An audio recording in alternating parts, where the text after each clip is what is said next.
Welcome everyone to today's program, Soft Power Competition, the World Cup and the Geopolitics of International Sports.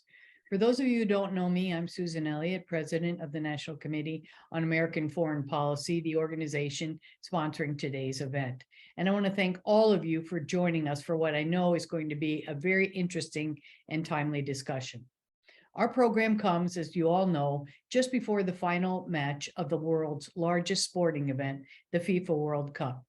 FIFA, Federation Internationale de Football Association, is soccer's world governing body and was founded a long time ago, back in 1904, to provide unity among national football associations. FIFA boasts about 209 members, rivaling organizations like the United Nations, and is arguably one of the most prestigious sports organizations in the world. According to FIFA's website, since 2016, the organization has been fast evolving into a body that can effectively serve the game of football for the benefit of the entire world. But what we want to explore today is the World Cup, and it's really become more than a sporting event. This year, the games are taking place in Qatar, the first Arab and Muslim country to host a World Cup. The last World Cup games were held in Russia, a place where probably they wouldn't be able to be held today. But Qatar views the World Cup as key to its legitimacy, brand, and nation-building efforts in the Gulf region. Conversely, many people have utilized the games as an international stage to protest Qatar's strict LGBTQ plus laws and employment sponsorship of migrant labor. Players and fans have also used the World Cup to display solidarity with protests at homes and show satisfaction with their respective governments. Case in point is what the players from Iran did during this season. So why is sporting event embroiled in politics of state, human rights, and labor? And that said, have sports ever really been non-political? Do they represent, political situations and conflict and a variety of other disputes among countries? And how should sports and politics intertwine in the international stage? And what lessons have we learned? This is something I hope we'll discuss today on FIFA's choice of Qatar as the 2022 location for the World Cup.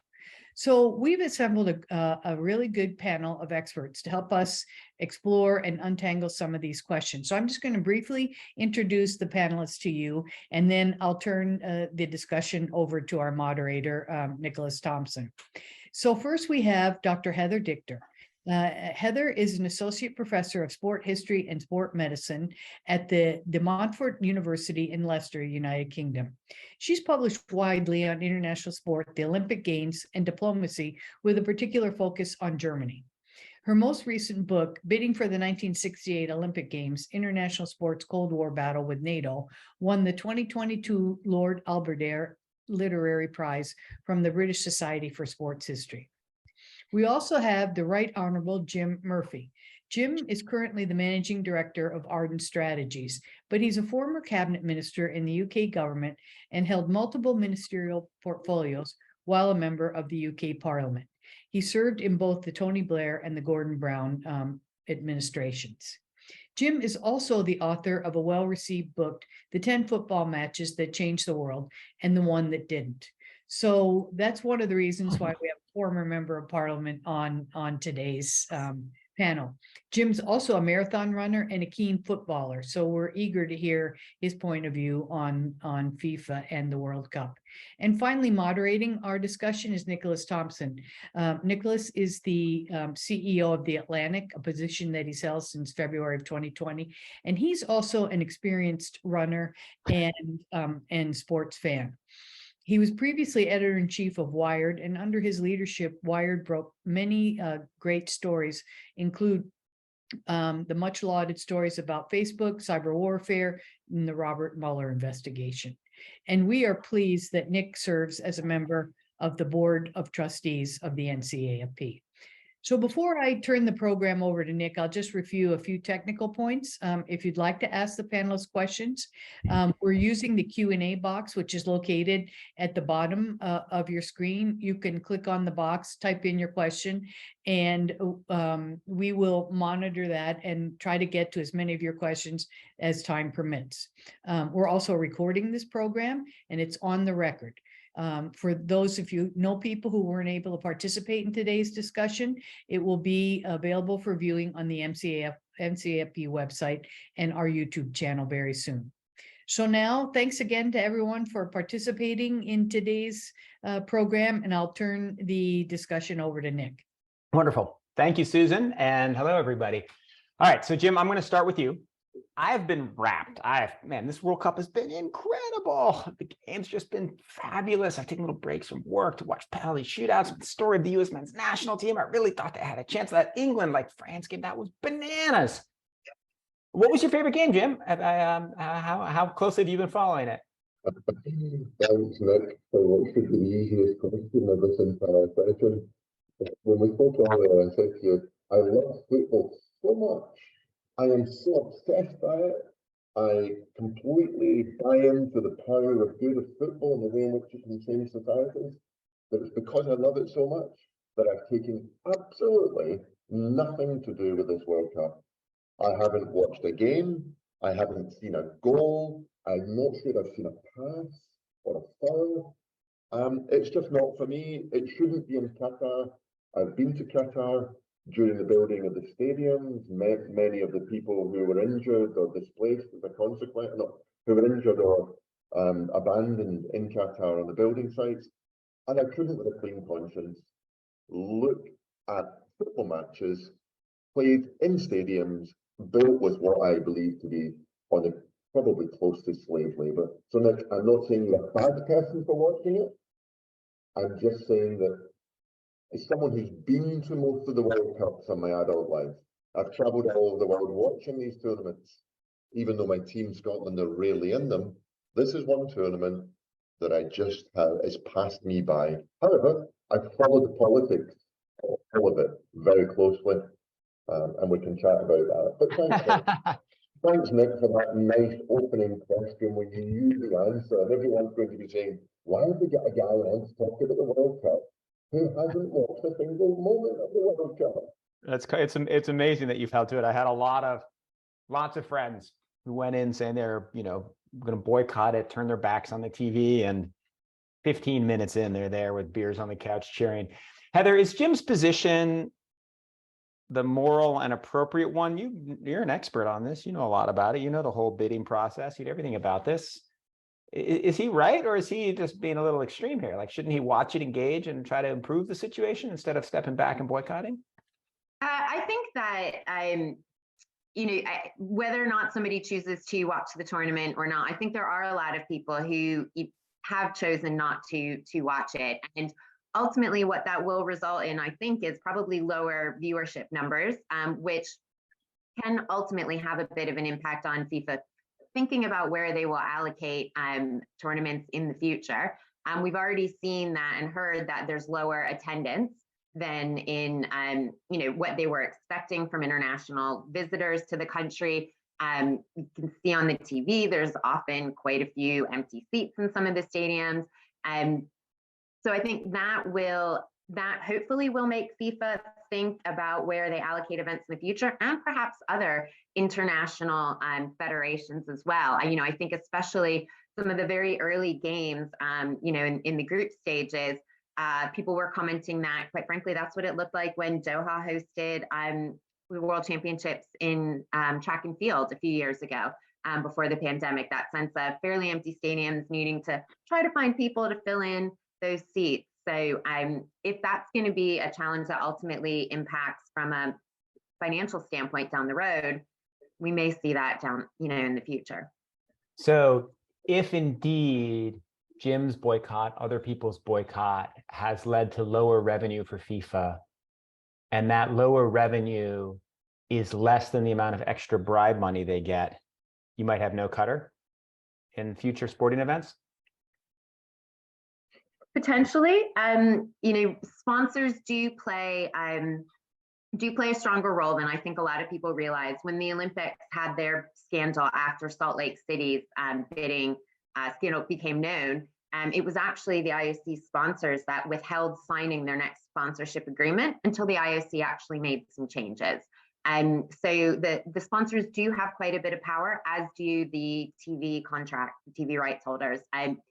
They are in longer contracts now than they used to be 20 years ago. And so, they already have the next World Cup locked up from a TV standpoint, and some of the sponsors anyway. So on one hand, they may have slightly less of a desire to push for that change. But, if TV numbers are significantly down, then what is Fox going to want to offer the next time in the US, for instance? They have 2026 already lined up, but what will they do afterwards, depending on where it's allocated or when FIFA plans to allocate that event compared to when that contract is being willing to be renegotiated? Jim, historically, when has a soccer tournament or a soccer game had the most positive effect on democracy? I would think, I can think of two. One is quite obscure and one's quite mainstream. So the mainstream example would be in probably 1954, when West Germany won the World Cup 3-2 against Hungary in the World Cup final. And this was up against the sort of the Harlem Globetrotters of the footballing world, the sort of Hungarian, indefatigable Hungarians, against a West German team that and a nation that was still rightly under the long shadow of the Second World War. And they unexpectedly won the tournament. And there's lots of contemporary accounts that I've researched about where it was the first time that Germans felt free of guilt for singing their national anthem post-Second World War. And it was some of these things become unfounded part of the contemporary zeitgeist. But the truth is, in reading contemporary reports, it appears to have been the case that was a great healing for those who followed football. Mm-hmm. A more obscure example, I think, would have been back in, I think it would have been 1964, I think it would have been, when in one of FIFA's, it was on Robben Island in South Africa during apartheid, and the political prisoners on the island prison had become fascinated big football fans had become fascinated. The few books they were allowed to read in prison were football books and magazines. And what they did is a man called Tony Souza, who was a supporter of a team called Aston Villa here in the UK, he rolled up his prison shirt, and in the large cell, they played a game of football with his rolled up shirt as a ball. And that became the beginning of a thing called the McCanna League and the island of Robben Island. And back then, the McCanna League was the league that FIFA recognized as the official league of South Africa, because of course South Africa was expelled for being a racist dictatorship. And when you ask, and I've interviewed some of the prisoners from Robben Island, and I said to them, so what helped keep your spirits up? And they said it was partly football on the island. And there's, for example, the subsequently disgraced president of South Africa, Jacob Zuma, played centre-back on the island for the Great Riders of my team. And he played for Rangers. But there were 9 teams, all named after British football clubs. So that one game of bounce football with Tony Souza's rolled up prison shirt, I think, is the obscure one, but I think a very important one, and a great example of how you can say football has traditionally been the beautiful game. Mm-hmm. Yeah, that's a wonderful story. I mean, one of the reasons I love the sport so much is that everybody really does play it everywhere. You don't need a field, you don't need to be tall, you don't need to be short. You can pretty much play it anywhere. And so as I traveled around the world as a journalist, I would always try to find a soccer game and join it and meet people. And I played in dozens of different countries with different cultures. It's been a wonderful, wonderful experience. Heather, let me ask you a variation on the same question, which to you, what is the most important game or tournament for sports actually helping to move the world into a more democratic, liberal position? I think that's a tough one. Is, you know, thinking about a tournament, and especially, you know, the World Cup today is being a mega event, and how big the Women's World Cup is as well for FIFA, that these are a bit harder in that sense of pushing democracy or really changing a lot because of all the other factors that go in, from sponsorship, television rights, and that element.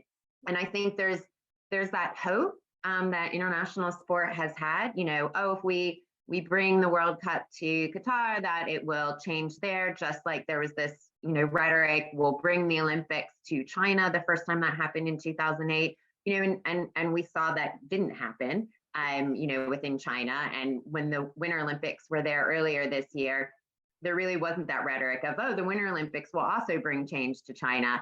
And yes, there has been a little bit of change with the labor system within Qatar, but you know, that's a little bit of a change, but it's still there in somewhat. And so really, truly bringing democracy through a tournament is very difficult.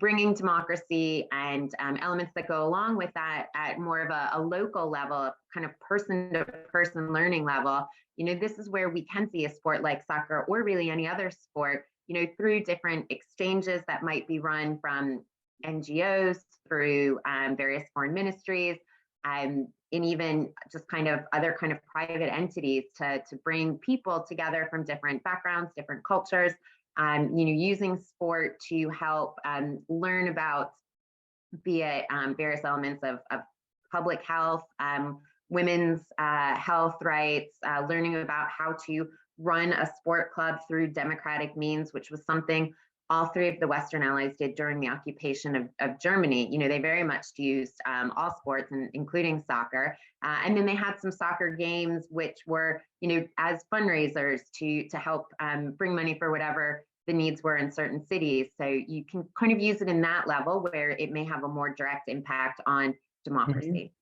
Yeah, I think, Nick, Heather, you know better than I. Sorry, Nick, I know I'm just from your role here, but that's fascinating what you're saying about the three post-war occupiers, because certainly in the West, it's my understanding that, for example, the Allies banned certain sports like gymnastics. So they did ban a few sports, and it was actually, and that was even with the Soviets. It was actually a quadripartite decree that came out in 1945. They did ban certain sports, the ones with guns. There were efforts, there were efforts to, where each of the allies kind of tried to suggest banning other sports. The Soviets actually tried to ban skiing, thinking about the Winter War with Finland and the use of skis there. The rest of the allies just said no on that one. The French tried to ban gymnastics because of this nationalistic version of German gymnastics out of the 19th century. Again, the rest of the allies were like, it's gymnastics, you don't really have to ban that. The Brits wanted to ban yachting, thinking about the cross-channel, you know, naval invasions, kind of British history. And everyone else was like, nobody has yachts anymore. It's 1945 in Germany. So there were a lot of those discussions, but mostly those, that decree about sport was to get rid of nationalist sport organizations and kind of authoritarian structures. And so it really was part of the Americans, British, and French efforts of using new sport clubs with a democratic structure, elected positions, that they did use that in a positive way throughout the occupation. So interesting. Well, let me ask both of you, and Jim, I know you haven't been watching, but perhaps just reading and following. There have been a lot of geopolitical storylines in this World Cup. Right at the very beginning, the Iranian players refused to sing the national anthem.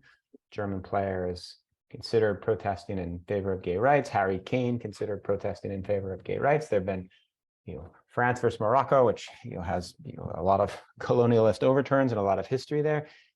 China refused to allow images of stadiums where people weren't wearing masks to be broadcast inside the country.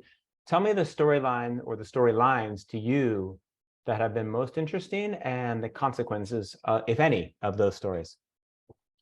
Yeah, so for me, watching the politics rather than watching the sport, I find wonderful irony in Qatar, which has hosted this tournament partly because it's trying to get over the perception that it's just a speck of dust on a global map, and trying to place itself as a sort of junction box for the politics and for global sport. I think the beautiful, delicious irony of them putting on this event, and who turns up to be the biggest first upset? The Saudis. Mm-hmm. And for the Qataris, they would have rather almost anyone else delivered the first big upset than the Saudis. And the Saudis just didn't win in an upset. If Argentina win the tournament on Sunday, the Saudis have beaten the world champions. And so for me, in the world of the geopolitics of the Middle East, there's a great irony in a sort of someone crashing your $200 billion party. I thought that was brilliant. I think it's significant. Again, I was in London. I've just come back from London this evening. But I was in London when Morocco were playing some of their games. And there's an area of London where all the Moroccan diaspora would gather and just celebrate their ever-growing number of unlikely successes. So I think there's a question there as to whether Morocco's victory, and I don't want to be trite or overemphasize it, but the extent to which Morocco's series of victories will lead to an increased Islamic awakening to football. Mm-hmm. Because it wasn't just a series of victories for Morocco or for Africa or for the region, but it was also certainly enough of my friends in different countries, different Islamic countries around the world that I talked to, they bought into it. So let's see if there is a lasting legacy of greater attachment to football as a consequence of Morocco's unlikely victories. Those are the two. Yeah, I think that's a great storyline and a great question, and I have to think the answer is yes, but we'll see. Heather, what storylines were you most interested in?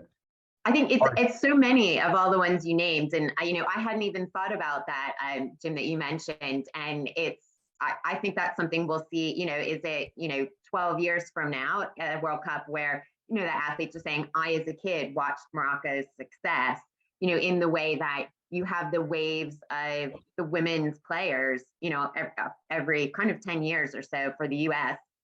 They're like, I grew up watching them and I wanted to be just like them. And so if that can be one team that actually has a really global impact that way, that would be really impressive to see. All the political stories, I think this is an interesting World Cup or even mega event, sporting event, where you have so many different political stories coming into play here. And I think, there's the regional confrontations between Qatar and the other Gulf states, and as you said, Saudi Arabia actually winning that one game. And I do think the issues of LGBTQ plus rights is absolutely a story, and one where it's very fascinating to see this at a men's tournament because and that pushback from FIFA against having those armbands, or any kind of statements and really pushing back on it in a way that would FIFA do that if it was the women's tournament, considering how many female athletes identify as LGBTQ plus. And so, I think that's it's going to be continuing to cause challenges for FIFA in general about its position, but how it's treating its men's tournament versus its women's tournament in that respect. And it was great to see the German interior minister when she showed up to the one game and she was wearing it, she took off her blazer and she was wearing the armband. So to see that support from a politician there. Were you surprised that FIFA took such a hard line and said it would give yellow cards to any players and would crack down? It seems as though, yeah, go ahead.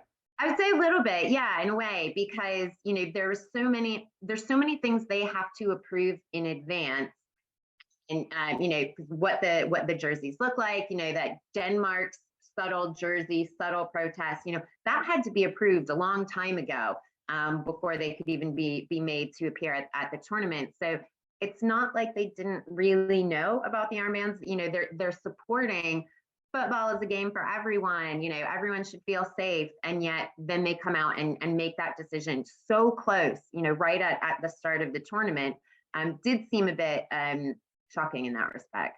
Let's talk a little bit about US and Iran. So that was a very intense game, right? Both teams had to, well, the US had to win, Iran had to tie, a hard fought game, 1-0 victory for the US. US moves on, Iran does not. Iran overperformed expectations, their victory against Wales.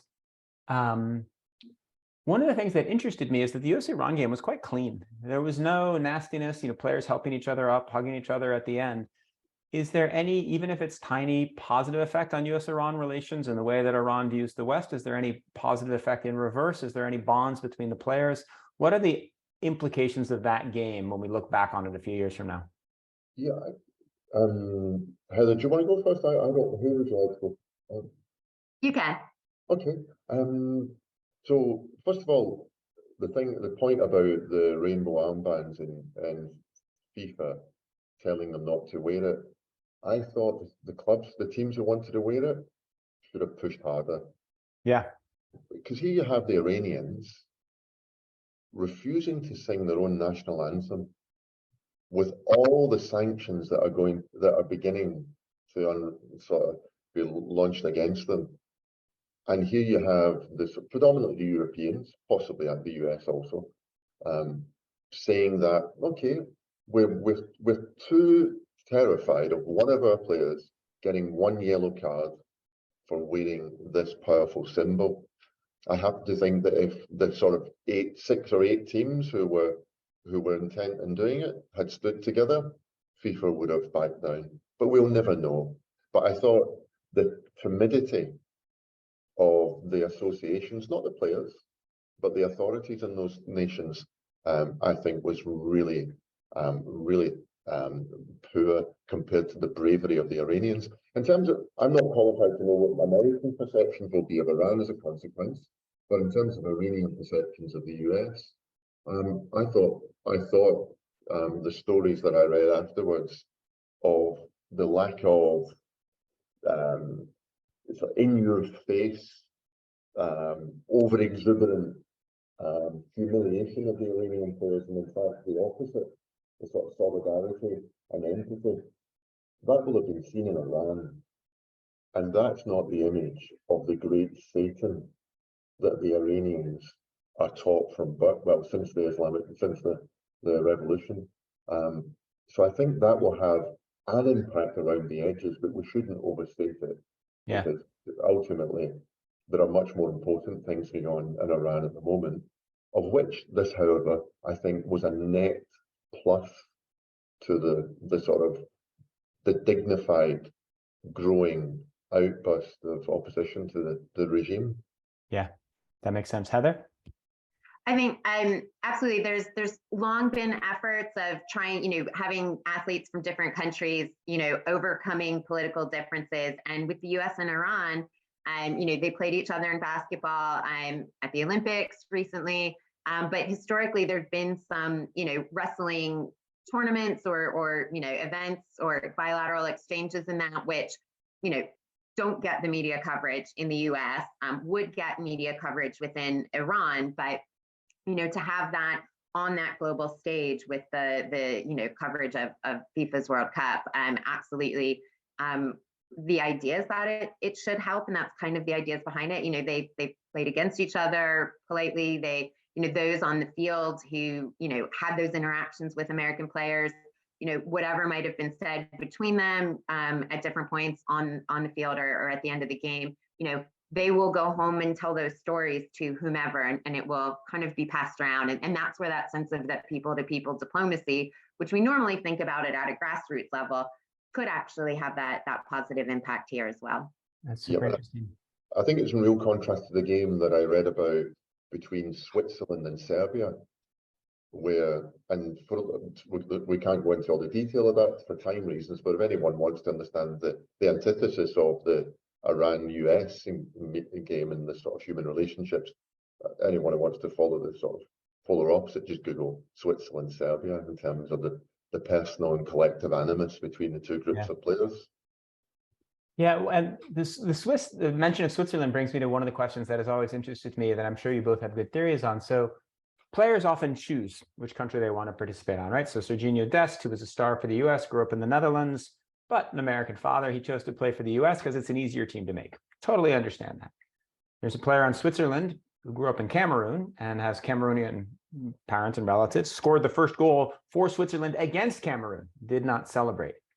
What is your general sense of whether it's fair and just for top African players who are essentially recruited by European national teams or players from poorer countries who go back and play for them? What is your framework for thinking about how players should make those decisions? I think it's every athlete has the right to choose what country that they will represent, especially the number of people in this day and age who do have 2 or 3 passports, nationality, citizenship. They have every right to choose that. And obviously France's view of citizenship when it was a colonial power was a bit different than a lot of other of the European colonial powers. So, and there had been quite a lot of movement between overseas French territories where, colonies and back to France, to the metropole. So I think you see that with a lot more of people from the various countries that had been French as colonies. But we are thinking about this from a kind of one direction in many ways here within soccer, but this is something that happens in all sports. And in other sports, particularly some of the winter sports, you actually see people from, the stronger European countries or North America going to other countries, or in this case, I'm actually choosing, I have a parent from an African country and I'm now going to represent this African country at the Winter Olympics, for instance. So it does go both ways in depending on the sport. Yeah, I think that's right. And it's also happened in league, in club teams as well, where the politics plays a part. The most famous, possibly the most famous example is the great Argentinian player Alfredo Di Stefano, who Barcelona tried to sign, and allegedly the Franco regime in Spain, through the Football Association of Spain, interfered in the visa process and would only grant him a visa to play in Spain if he went to Real Madrid rather than Barcelona. And then I think, like this is just in what passes from my memory, I think they then suggested a compromise, that he would play half the season for one and half the season for the other. Now, that didn't happen, and I think he ended up at Real Madrid rather than Barcelona. That would be quite different. When I watch the World Cup, I'm kind of watching with a geopolitical frame, right? So my hierarchy of who I root for is first the United States men's national team, passionate supporter. Then I root for all the African teams because they're underdogs, except for Morocco, where I had bad experiences as a young man. Then I root for the democratic Asian countries, right? So Japan, South Korea. Then my next hierarchy is European countries, except for those who I felt were possibly on the wrong side of the Bosnian wars. And then I root for underdogs, right? And so that leads to like kind of gives me a hierarchy of who to root for. When you guys watch, do you root versus passion or geopolitical hierarchies? I support first Scotland, Ireland, and South Africa, the 3 countries. I'm a citizen of the UK, a citizen of Ireland, and I grew up in South Africa. Beyond that, it's all politics. That's why you didn't watch the World Cup. It's nothing to do with slave labor. It's that your 3 teams didn't qualify. None of the teams were the Scotland, Ireland, the family, none of them qualified. I'm agreeing. We must be 2 of the only people in the world who've got a political lens on all of these decisions. But for me, it would be, broadly speaking, who are the progressive nations, who have been on the side of the great social and liberal sort of movements of the world. And it's also been the case when it comes to English football. Which English team would I don't really have an English football team that I follow, but historically, which of them were the most racist, the most hooligan orientated in the 1970s and 80s? Traditionally, that would be Chelsea, Leeds, and a few others. So I've even got a hangover there in terms of politics and culture. That's interesting. Heather, how does your rooting hierarchy work, and how does politics overlay with it? So the US and for men's soccer, Germany, having been there in 2006, been a volunteer at the event, lived right next to one of the stadiums. So it was a great experience, and one that kind of shifted the narrative of Germany and international sport and nationalism. But after that, I root for a good and exciting game. If there's someone comes from behind, then you go to overtime, shootout, all of that. I'm there for the exciting game, or something else that happens that makes everyone then talk about something happened politically controversial, whatever. I'm all for those too. Yeah, I'm all for that too. All right, so we're going to go into audience questions here just a second, but Heather, Argentina or France? Again, I'm going for the exciting game. Oh, okay. Jim? This is the perfect final for the Qataris. They host the tournament, and then the team that they are most associated with in the whole of Europe, its two top players, Messi and Mbappe from PSG, are playing in the final. It is, when I said earlier, Saudi Arabia winning in that opening week was their nightmare. This is their dream final.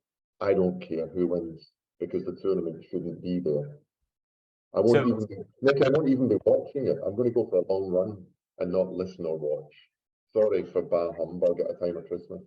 Wow. All right. Well, I'm rooting for Argentina. All right. So questions. So Don Mullen has a couple of questions here. I'm going to read the last version here.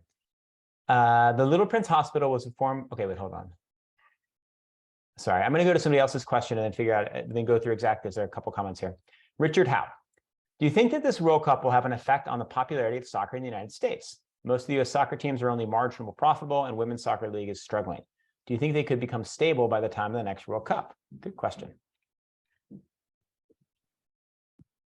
I'm happy to start with this one. And I think actually soccer is more successful and profitable in the US than a lot of people give it credit for. Major League Soccer has now been for existence for well over 20 years now. It has been the most successful of any of the men's soccer professional leagues that have come and gone in the past. And same with the current women's professional soccer league that exists in the US now. It is the most successful of the three that have been there. And what people often forget is actually in the early history of all the other professional sports in the US, there have been leagues that have come and gone, and have struggled. And these two are doing well. And when the US has hosted the World Cup back in '94, when it's hosted the women's tournament, especially '99, these were incredibly successful tournaments. And so, yeah, I think, FIFA is looking forward to soccer growing in the US, but the reality is it does have a huge amount of popularity. It is a popular, game for kids, for youth, and the most watched soccer game in the US, spectatorship wise on TV is always when the women make the final and win. So they keep breaking records. It is a popular sport. And so I think, yes, they're hoping in 4 years from now, they'll break new tournament records.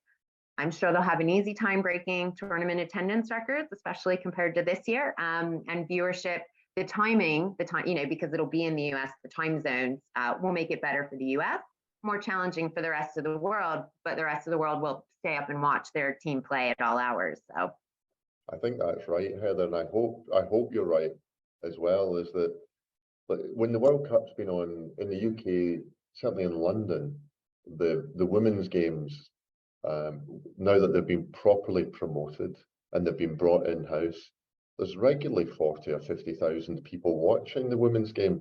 So I hope you're right. As long as we don't end up, I hope our American viewers don't take offense at this, but I don't really want the sort of the basketballization of football, the sort of the what you call American football, or what you call soccer, the sort of regular timeouts, the breaking down of the game, the loss of momentum, the things that last 3 hours rather than much shorter. But I think FIFA will be more worried, yes, about how to grow in the US, but the thing they haven't managed to crack is how to grow in India and in China. And that's where a huge amount of their global growth they'll want to come from. Yeah. I will say one thing as a breaking my rule as moderator. So I have 2 children who are very intense soccer players and who are coming up through the MLS academy system.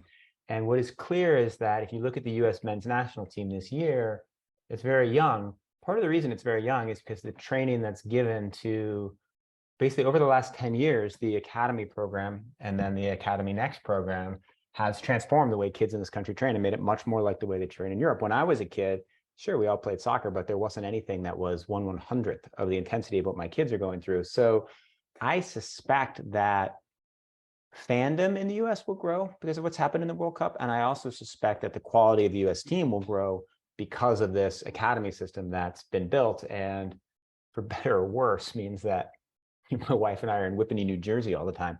All right, so okay, so actually, Jim or Heather, are you aware of, I don't know if you can go into the Q&A, but Don has a question about some corruption in politics involving whether Pele could come to Doha for a hospital fundraiser and Qatar, sort of a rivalry between Qatar and a Brazilian delegate. Was this a story that either of you have been following well? Okay. I hadn't heard about this, so sorry. I didn't know either. It's probably, I mean, it's probably an example of just the kind of thing that you guys you follow. Ken has a question. We have a poaching issue in the Irish Republic where many Roman Catholics who play underage in Northern Ireland are approached by the Southern Irish FAI to declare for them. What do you think of that? That seems like that's probably in your wheelhouse, Jim. It's brilliant. It's fantastic. And the reason why I think it's fantastic is, yeah, the fact that people born on the island of Ireland can play for either team. That we have a border that you don't realise is crossing. That there aren't thousands of British soldiers in Northern Ireland. The fact that if you're born in Northern Ireland, you can still play for the South. The fact that if you're born in Northern Ireland, you can still have a Southern passport. I think all of that is absolutely wonderful. It's something that a generation ago just wouldn't be happening. The only part of the question I'm uneasy about is that the implication that it's Catholics only, because I completely understand why someone born into the Unionist tradition might not want to play for the Republic of Ireland football team, but I think it would be an even further normalisation that people from both communities chose to play. It happens in rugby, and I don't want to get into the great fallout between rugby and rugby football, or indeed rugby league and rugby union. But when Ireland, on the island of Ireland, there's one national team. I'm not advocating that for football, but that sport has managed to break down those barriers. Of course, it's had to learn a new national anthem and sing a different anthem rather than the Irish anthem. So sorry to disappoint the questioner. I celebrate the thing that he bemoans. Let me ask you both a question that's related to this, which is, what is the sport, leaving aside geopolitics, but internal politics, what is the sport that has done the most good within a country for bringing people together? Oh my gosh. I think it's going to depend on which country. You know, that certain sports will work well in bringing people together in one country, and you might do it with a different sport in a different country based on what is most popular sport. I mean, it probably is soccer in a lot of places, but not necessarily. Mm-hmm. Yeah, I think it's probably football. But there are great examples in other sports. To go back to South Africa, Nelson Mandela, when South Africa hosted the Rugby World Cup, rugby, the Springboks being perceived as the epitome of white, racist apartheid dictatorship. And here's Nelson Mandela, who puts on the Springbok top and celebrates their victory, and it was then turned into a great movie. So, but I think football generally, but that type of example of rugby is great as well. Yeah, that's interesting. And thinking about this, one of the reasons why I'm so delighted that my kids play, you know, my middle son is 12, but of the two who played seriously, his team, I think we are the only parents who were born in the United States. He plays in a game, a Saturday morning game. He and I will play in a pickup game that's all guys from the Caribbean. He played on a team where everybody spoke Spanish. So he's got, like, it's just a wonderful way in New York to meet so many different people. And, you know, my younger son, who's 8 and doing the same thing, is going to have the same experiences. Let's go to James Clark's question here, which is very good. Do you think hosting the tournament has backfired a bit for the Qataris? They've gone from being anonymously and quietly wealthy to having the critical eyes of the world upon them. Or will they just be glad to have been in the spotlight for an event that has largely gone well? I would say that, you know, this is a really good question. And in Qatar's bidding proposal for hosting the World Cup, you know, it was very clear this is part of a national effort, you know, to be a bigger power globally. You know, and when they were bidding, it was more than 12 years ago now.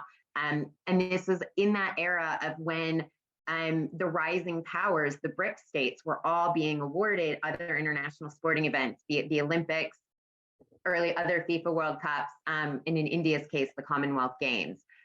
So this was kind of, this was seen in that same mentality in that era. I think that question, it reminds me of a lot of the comments that the Qatari government and committee organizing this tournament have been pushing back on and saying, like, look, you have investigated everything in our country. You have investigated us, be it the labor laws, everything else, and we have made changes. But the other aspect is that they've also had more time to organize this tournament than any other host has. So it has been 12 years of investigations. And I think that was not something they were really expecting. But there was so much time, and journalists from all over the world went there and were looking at stories on all these different aspects we've been talking about today. Mm-hmm. Yeah, I think that's fair. My answer would be, it's at the moment a net plus with a significant but. So it's a net plus because they've got the final they wanted. It's a net plus because probably it'll have a long tail in tourism. It's a net plus because of Morocco in terms of just the cultural impact of that. The really significant but, again, our audience in the States may not have followed this, but there's a growing scandal in the European Parliament, which alleges Qatari state bribery of European politicians. And I think that has just started to emerge over the last week or so. And depending on how deep and broad that is, then the jury will be out as to whether strategically this has worked for the Qataris in terms of their global networking and geopolitical influencing. Yeah, so interesting. Let me ask you both a question that's on my mind, which is how true is it that the style of soccer played by certain teams matches their national characteristics? And how much of it is that just a myth we put onto games? So people will talk about the Dutch soccer team. Oh, the Dutch, you know, they've always built canals, and you watch their team and they have all these like structural triangles, right? You watch the US game, and the US, this undisciplined country of immigrants, they, you know, run forward, they leave their defensive positions, the Dutch come down in their triangles, they cross and they score. You know, the Germans have these like very formal lines. The Brazilians, you know, again, chaotic nation, they're just incredibly good at dribbling and, you know, doing bicycle kicks. How much of that is actually true, and how much of that is just garbage?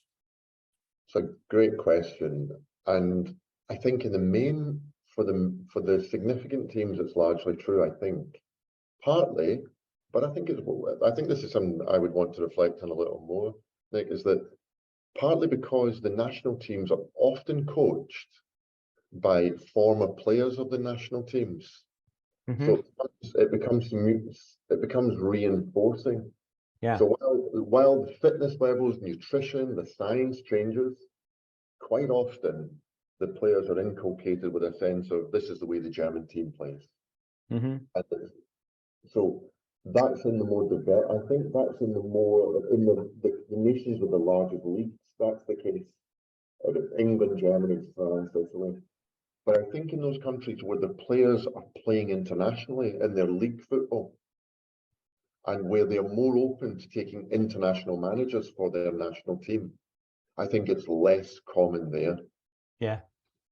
Heather, what do you think? I think in the end, sometimes you just kind of think about, is it a stereotype that just kind of keeps getting reinforced in ways? Sometimes you hear like, this country's trains always run on time. And then you go to that country and you're like, actually, they don't always run on time. So many times I think there's that sense of like, people may perhaps just keep perpetuating it a little bit, even when it's not quite true. But people will still say it anyways. On the other hand, those photographs of the locker room of the Japanese team, just like cleaned spotless after the game, that was pretty impressive. Don has an interesting comment, and Jim, I want you to respond to it. I was born in Northern Ireland. I'm Irish, not Northern Irish. If I had a choice, I would play for Ireland, not Northern Ireland. I am Irish, not British, and expect me to play under the Union Jack and to stand for the English national anthem as a cause of offense and disrespect of my identity. The same too with the racism James McLean has experienced because he will not wear the British Royal Legion poppy every November.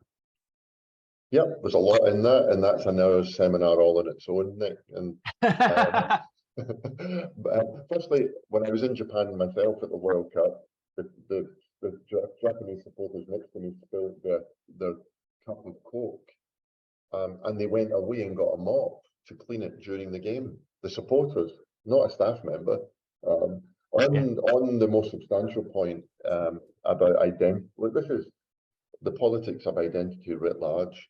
What James McLean has experienced, an individual player from Derry, London, Derry, a town or a city that people can't agree on the actual name of, and wherever he's, in many cases where he's played in England, he's been booed simply because he's taken his right not to wear the poppy, because I happen to disagree with what he thinks of the poppy. But he's got a right not to wear it if he wishes not to, and not to sort of opprobrium poured upon him. I think England could get its own national anthem. Again, for people in the US, when England play, they sing "God Save the Queen." That's the anthem. "God Save the King." I'm very sorry. They sing "God Save the King." That's the anthem of the United Kingdom, not the anthem of England. So I think England's big enough that, like Scotland and Wales, they should get their own anthem. But I think they've got bigger priorities, which is trying to win a World Cup rather than change their anthem. Do you think it was appropriate for Prince William to so clearly have been rooting for England when they played Wales?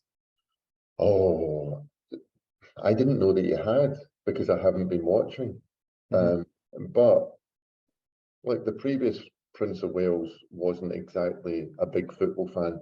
So I think football generally will just be delighted that the current Prince of Wales is in any way interested. But I think if I was Welsh, I'd be a little bit frustrated by it. Why is it the case that there isn't a United Kingdom team? Why is there an English team, a Wales team? Another long seminar. It's got to do with the International Football Board, and again, people can Google that as to the makeup of that. Other search engines are available, of course, and it's got to do with the politics of the governance of football. Initially, previously, what happened? Heather, I'll shut up after this and you jump in. But previously, what happened is the teams of the United Kingdom played one another, and the top two out of those qualified for the World Cup. Everywhere else in the world, they played against each other in competitive processes, but we just competed on these islands and two of us went through. So it's got to do with the fact that the United Kingdom believes itself, I think with absolute authority, that it is the home of football. And therefore, the structures of football reflect that heritage, and that's given the United Kingdom, as a set of islands, inherent advantage and representation. Well, an advantage and a disadvantage, right? Because you can put the best players from Wales, maybe the English team's a little bit better. Maybe the UK team is, you know, a united German team is better than a West German or East German, right? The United States track team would have won more medals in the hurdles, right? If it had Puerto Rico, not as an independent team. And this is an issue that, is, as you just mentioned, Puerto Rico has its own Olympic team, and so do some of the other American territories, and this is why the IOC and why FIFA have more members than the United Nations. But this actually was a really interesting discussion over here for 2012 when London hosted the Olympics, because then it was Great Britain, and they had to decide from a soccer standpoint, who is actually going to represent Team GB at the Olympics. And men's soccer doesn't have the top billing at the Olympics because of the age requirement, but women's soccer does. It is the national team. And so that was quite controversial as to, the negotiations over who would and which federations decided not to allow their soccer players to be part of Team GB in 2012. Right. All right. Well, we are almost at wrap-up time. So one final question. What are your hopes for the game this weekend? And what are your hopes for the next World Cup? Heather, I don't. What's my well? I hope I have a really good run, and that, and that it's not snowing when I go for my run during the World Cup final. That's my hope for Sunday. And then for football after this, I hope FIFA's held to account for its decision to give the beautiful game to two outright dictatorships in a row, Russia and Qatar, and we never do it again. Yeah. I want to see lots of exciting plays and lots of goals. So again, all for the exciting tournament game in the end. And for 4 years from now, yeah, I think I'll be really interested to see from a spectatorship, sponsorship, the fact that it's 3 countries hosting for the first time and significant distances between all the host cities. I mean, the US has hosted before, it's fine. It was the concern in the bid document. FIFA's like, well, a US bid, back for this tournament, it was like, oh, there's a lot of distance between it. But, we've got planes along the East Coast corridor. You can take the train between some of the host cities. So I think, but it'll be really interesting bringing in Mexico and Canada with that, and just kind of seeing what that legacy of the US hosting again, because it has been so long since the US has hosted the men's tournament. But in the meantime, there's still next year in the women's tournament to watch, which will be exciting. Absolutely. All right, I'm going to hand it over to Susan to wrap this all up and say goodbye to everybody. Well, just thanks to all of you for a really fantastic discussion. And I learned a lot about the history of football, soccer, and thanks to Nick for your great questions. But and thanks to Jim too, because having lived in the UK and served in Northern Ireland, I think it's really interesting, the discussion about why the United Kingdom has each country with their own team. So anyway, on that, thanks again and good luck. And since Nick is rooting for Argentina, I'm going to root for France. So viva la France!